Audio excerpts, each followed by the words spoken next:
MashaAllah. Many lessons that I got from just the past few minutes. So no formal education, no degree, self-taught, self-education, reading books, attending lectures. So we can develop ourselves even with no academia or with no degrees. Number one is Allah's help. If Allah helps you, as Allah says in the Quran in Surah Imran chapter 3 verse 160, that if Allah helps you, none can overcome you. And if Allah forsakes you, who is there then who can help you? So let the believers put their trust in Allah.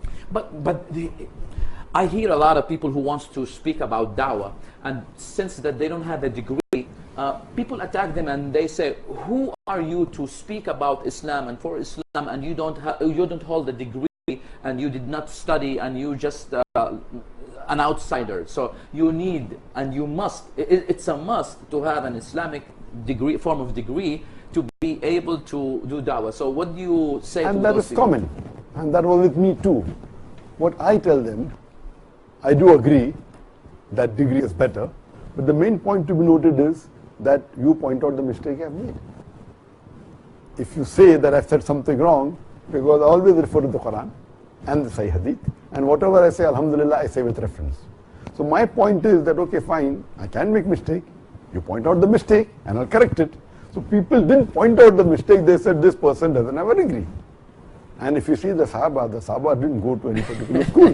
They were knowledgeable. I am nowhere compared to the Sahabas, but they didn't go to a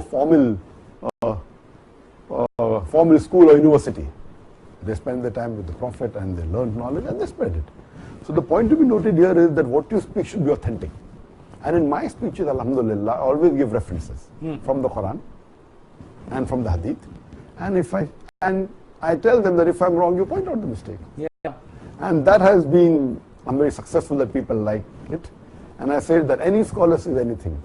The scholar in Islam per se has no value. It is the Quran and the Sahih Hadith. And I always say that Zakir Naik in Islam is zero. Wow. It is what the Quran says. So Quran says in Surah Imran chapter 3 verse 160 that if Allah helps you, none can forsake you. It is not Zakir Naik. So forget Zakir. So what I say, you have to point out where is my mistake. And I can make mistakes, not that I'm infallible. But Alhamdulillah, because of the research and Allah's help, it has been very successful and people flock to the program. And you don't have an Islamic PhD degree in academics, but I think that you have a PhD in results. I don't think that people who are attacking you are getting the same results like what you're getting. So maybe no Islamic PhD degree. Many people think the doctor is a PhD, but it's actually not a PhD degree. Yeah. It's a medical degree. But recently, 2 years back, also got an honorary PhD from the University of Gambia. So I got a PhD in human letters. So the steps were clear: self-taught, self-education. Allah's help, number one. Allah's help first and last, and